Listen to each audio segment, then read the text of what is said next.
여러분들 요새 경제 뉴스만 보면 아주 금리 얘기밖에 없잖아요. 매번 미국의 파월 형님이 금리를 올린다 내린다 열심히 입터는 게 가장 중요한 뉴스 아니답니까? 어느덧 미국의 기준금리 4.75%예요. 작년 1월에 비해서 1년 반 만에 4%가 넘게 떡상했습니다. 최근에 파산했던 실리콘밸리 은행이나 스위스 크레딧 이거 다 금리 인상의 뚝배기가 으깨진 거거든요. 요새 전세계 투자자들의 최대 이슈는요, 대체 이 미국 형님들이 언제쯤에야 기준금리 인상을 멈출 것인지, 그리고 언제 내릴 건지예요. 그래서 오늘 영상은 금리가 또 대체 뭐길래 은행들을 파산시키고 경제를 아작내는지 아주 쉽고 재밌게 알아보도록 할게요. 자, 일단 여러분들이 금리가 뭔지부터 개념부터 짚고 넘어가야겠죠. 금리는 원금에 지급되는 기간당 이자를 비율로 표시한 겁니다. 금리와 같은 의미로는 이자율이라고 표현하기도 하죠. 100만원만 꿔달라구리. 1년 금리 5%? 헐? 헐. 만약에 김너굴 씨가 뷰형은행에 가서 100만 원을 빌렸다고 쳐보면요, 갚을 때는 금리가 5%였으니까 100만 원에다가 5만 원 더해서 갚아야겠죠. 여기서 100만 원은 원금, 5만 원이 금리다구리. 금리는 돈의 값이라고 해서요, 돈을 빌린 것에 대한 대가입니다. 만약에 김너굴 씨가 리뷰형이한테 돈을 빌려주고 그 대가로 이자를 받는 건요, 그건 김너굴 씨가 돈을 쓸 기회를 포기한 대가이자 돈을 떼일 위험을 감수한 대가인 거예요. 우리가 물건을 살 때 돈을 내는 것처럼요, 돈을 빌렸을 때도 일정한 값을 치르는 거죠. 물건의 가격이 있는 것처럼 돈에는 그 가격이 금리로 표현되는 겁니다.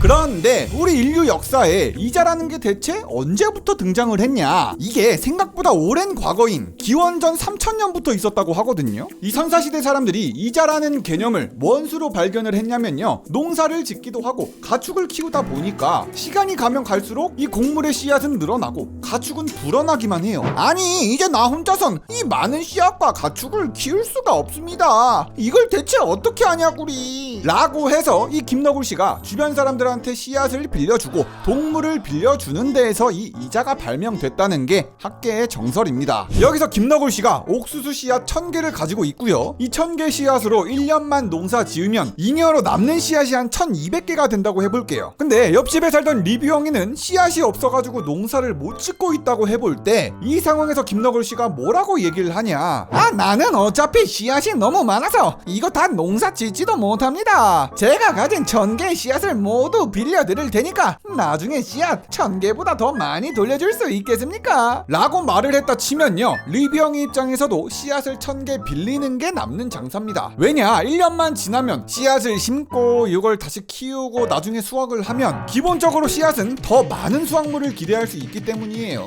큰 문제가 생기지 않는 이상은 씨앗을 모두 갚고도 남을 수가 있습니다. 그러니까 씨앗이 가진 자연적인 생산 효율이 당시에 자연적인 이자율이 될 수 있었다 이 말이죠. 그리고 선사시대 때 사람들이 씨앗만 빌린 게 아니라 가축도 막 주고받았단 말이에요. 만약에 가축인 소 10마리를 빌려줬다고 하면 나중에 갚을 때는 꼭 10마리에 더해서 송아지 몇 마리를 끼워서 갚아야 된다. 요게 이자의 시작이었습니다. 가축은 번식을 통해서 자연적으로 그 수가 늘어나니까요. 농사를 짓고 가축을 키우면 분명히 그 미래에는 과거보다는 더 풍요로워집니다. 자연은 이렇게 재생산성이 높고 개이득이죠. 결국 자연의 생산성은 강력하게 인류 역사에 이자율이라는 개념을 만든 거예요. 인간이 거래를 시작하면서 금리는 필연적으로 생겨날 수밖에 없었다 이 말입니다. 근데요, 씨앗이나 가축을 빌려주고 받는 이자라는 개념은 어떻게 보면 타당할 수 있습니다. 반면에 돈을 빌려주고 돈으로 이자를 받는 게 옳으냐 그르냐는 좀 논란거리가 있었죠,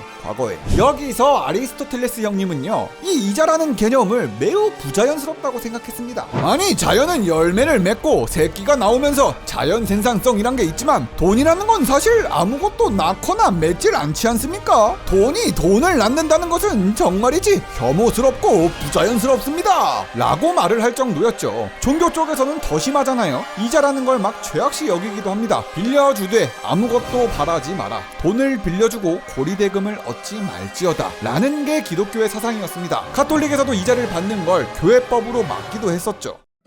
자, 그렇다면요, 지금 우리 같은 현대인들은 이자를 당연히 인지하고 이해하고 있지만요, 이자라는 개념 자체를 반대하는 과거 지식인들이나 무정부주의자들처럼 이자가 없다면 대체 뭔 일이 생길까요? 제가 결론부터 확실하게 말씀드리면요, 버블 경제, 거품 경제가 커졌고 터졌을 시기는 대부분 초저금리 시대였다는 걸 아셔야 됩니다. 비정상적으로 금리가 낮은 시기에 엄청난 재력가가 나타났다는 건 절대 우연이 아니에요. 1700년대 프랑스에서 일어났던 미시시피 버블 사태가 일어났을 때 당시의 이자는 2% 수준으로 매우 낮은 수준이었고요. 이때 역사상 가장 부유한 사람인 존 로 형님이 등장하기도 했었죠. 그리고 록펠러가 전세계 부자 1등을 찍을 때에도 19세기 말에는 금리 하락 시기, 초저금리 시기와 맞물려 있습니다. 비교적 가장 최근인 2020년부터 2022년 초까지 약 2년간의 제로금리 시대 때에는 누가 떠올랐습니까? 아마존의 제프 베이조스 형님, 테슬라의 일론 머스크 형님, 개 부자가 됐잖아요. 지금은 좀 힘을 못 쓰고 있지만 아무튼 초저금리가 대체 어떻게 경제에 거품이 끼게 만드는 거냐, 이게 또 흐름을 보는 게 중요하거든요. 돈을 빌리는데 이자가 낮은 초저금리 상황에선요, 돈을 빌리는 대가가 적으니까 돈을 빌리고 투자하는 사람들이 과도한 리스크를 감수할 수가 있습니다. 저축을 하는 것보다 대출을 통해서 사업을 하든 투자를 하는 게 더 낫다고 판단하는 거죠. 아까 씨앗으로 생각해보면 씨앗을 1000개 빌려줬는데 나중에 갚을 때 1001개, 1002개 정도만 갚으라고 하면 너도 나도 빌리지 일단.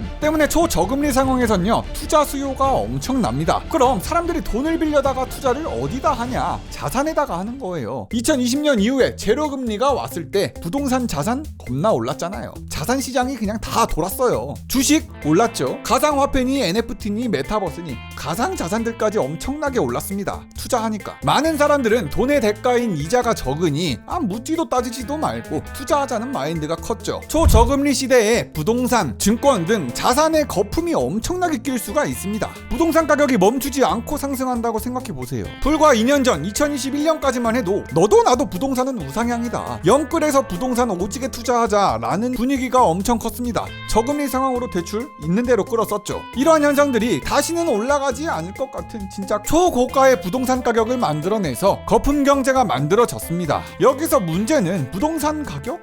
과도하게 올라갈 수 있어요. 하지만 이 대출을 제대로 갚지 못할 사람들까지 다 받게 해줬으니까 문제가 생기죠. 주택담보대출을 엄청나게 많이 해줬던 은행들, 대출을 신나게 해줬던 은행들 역시 위기에 내몰릴 수도 있습니다. 왜? 돈 빌려줬는데 이 돈을 돌려받지 못할 수도 있거든요. 부동산에 영끌한 사람들을 보면요, 집값이 조금이라도 하락하는 경우에는 치명적인 피해를 입게 되잖아요. 예를 들어서 5억짜리 집을 살렸는데 자본금 1억 하고 대출 4억으로 산 영끌러가 있다고 해볼게요. 근데 갑자기 부동산 가격이 5억이었는데 4억으로 떨어졌네? 그러면 이게 어떻게 된 겁니까? 자기 원금 1억이 그냥 허공으로 사라진 거예요. 자본금이 다 날아가고 빚만 남은 거죠. 그런데 이 자본금 1억이 허공으로 사라졌다는 사실을 돈을 빌려줬던 은행이 모를 리가 없습니다. 은행이 이렇게 얘기하겠죠. 아니, 내가 5억짜리 부동산을 담보로 잡았는데 지금 부동산 가격이 4억으로 떨어졌다고요? 당장 그 대출 회수해야겠습니다 라고 말하면서 은행은 당장 대출금 회수하려고 들 것이고요. 결국 집은 경매 처분될 수도 있어요. 거기다가 더 큰 문제는 연쇄적인 은행 차압이에요. 예를 들어서 옆집이 차압으로 넘어가서 헐값으로 팔렸으면요, 지금 내가 살고 있는 집값도 떨어진 거나 마찬가지입니다. 부동산은 주식처럼 매일 거래되는 게 아니라서 주변의 시세가 곧 내 집의 시세가 되잖아요. 그리고 이 정보는 은행도 다 공유하고 있기 때문에 담보물의 가치가 떨어지니까 이걸 걱정하는 은행이 대출을 회수할 수도 있는 거죠. 간단히 정리하면 초저금리 상황이 대호황을 일으켜 거품 경제가 일어난다 이 말이고요. 그 결과 붕괴가 일어났다는 겁니다. 제가 지금까지 말씀드렸던 거품이 끼어가는 상황이 그대로 일어났던 게 2008년 글로벌 금융위기 사태잖아요. 미 연준 형님들이 경기 부양을 위해 금리를 엄청나게 낮췄다가 대출을 받아서 사람들이 집만 사다 보니까 부동산의 가격이 엄청나게 급등했고 부동산 버블이 미친듯이 끼었습니다. 그게 터져가지고 글로벌 금융위기가 됐죠. 이번 위기의 근본 원인은 보통 사람들의 대출과 투기를 유도한 초저금리 정책이었습니다. 저금리 기조를 너무 오랫동안 지속시켜서 망했던 건 미국뿐만 아니라 일본도 마찬가지잖아요. 잃어버린 30년의 시작, 1980년대 후반의 일본은 저금리 상황에서 부동산 시장에 거품이 엄청나게 끼었고 그게 터졌습니다. 우리 대한민국도 같은 틀 내에서 움직이는 게요, 대한민국의 부동산 폭등 시기를 꼽아보라 하면 언제나 우상향에 가깝긴 했지만 2000년대 초반 불타올랐던 부동산 시장과 2020년에 폭발적으로 올랐던 부동산 시장, 이렇게 두 개의 시기입니다. 2000년대 초반에는 IT 버블, 벤처붐이 꺼졌을 있었을 때입니다. 당시에 대한민국 정부는 경기가 안 좋아지니까 어김없이 기준금리 인하를 때려버렸잖아요. 기준금리는 5%에서 3%대로 떨어지면서 저금리 상황에서 투자금은 부동산 시장으로 많이 몰렸습니다. 2020년도 마찬가지죠. 코로나 사태 이후에 부동산이 짧은 시간 미친 듯이 올랐던 게 2%대였던 기준금리가 0%대로 우리나라 처음으로 제로금리에 진입하면서부터였습니다. 초저금리 시대가 꼭 부동산 버블을 갖고 오는 건 아니지만요. 보통은 대개 부동산 버블이 미친 듯이 만들어졌을 땐 반드시 초저금리와 쉬운 대출이 함께 있었습니다. 자, 여기까지 해서요. 오늘 영상은요, 도서 금리의 역습을 참고해서 좀 만들어 봤는데요. 이 책은 순전히 금리만을 엄청나게 파헤치는 책이거든요. 금리가 인류 역사에 처음 등장했을 시기를 다루기도 하고요. 메소포타미아, 수메르, 그리스, 로마, 중세에서 현대 주요국에 이르기까지 이 자료들을 어떻게 다 모을까 싶을 정도로 금리를 통해서 역사를 얘기합니다. 이자라는 것이 진짜 존재해야 하는지 혹은 없애야 하는 비자연적인 건지도 논쟁거리를 꽤나 비중 있게 다룹니다. 진짜 인상 깊었던 파트가 1800년대 프랑스에서 금리를 두고 싸우는 게 참 재밌습니다. 이자는 약탈이나 마찬가지니 없애야 합니다. 금리를 최대한 낮춰 초저금리 상황이 경제에는 무조건적으로 이득이 될 거예요. 아니 그게 무슨 소립니까? 제로에 가까운 초저금리는 도리어 경제에 좋지 않은 영향을 끼칠 겁니다. 지금도 금리는 정치적으로나 경제적으로나 매우 중요한 사안입니다. 대체 몇 퍼센트의 기준금리가 경제에 좋을지 솔직히 지금 미국의 파월 형님도 말 자꾸 바꾸잖아요. 올린다 내린다 아주 그냥 어지러지래요. 역사적으로 경제 버블은 이따금씩 있어 왔던 사건들이란 말이에요. 근데 도서 금리의 역습은 경제 버블 속에서 초저금리가 어떤 역할을 했는지, 초저금리가 어떻게 버블을 키웠는지를 집중 조명합니다. 모든 경제는 금리로 시작해서 금리로 끝이 납니다. 경제활동을 하시는 분이라면 금리 정도는 알아야 가계경제에 계획을 세우실 수도 있고 미래의 결혼, 출산, 생활을 영위하는데 이 금리를 통해서 큰 도움을 받을 수도 있습니다. 누군가에게 이자는 무거운 짐이 될 수 있지만 또 누군가에게 이자는 자산을 증식시킬 수 있는 기회로 다가오기도 하거든요. 금리의 역사와 금리가 경제에 어떤 영향을 끼치는지, 금리 하락 시기나 금리 인상 시기에 어떤 투자를 해야 하는지 도서 금리의 역습 읽어보시면 정말 큰 도움 되실 겁니다. 진짜 갸꿀잼이에요. 갸꿀잼. 그리고 금리의 역습의 내용을 궁금해하시는 분들을 위해서 도서 금리의 역습을요, 출판사에서 이벤트하라고 3권을 챙겨주셨습니다. 이벤트에 관련된 내용은 설명글하고 댓글에 남겨놓을 테니까 많은 참여 부탁드리겠습니다.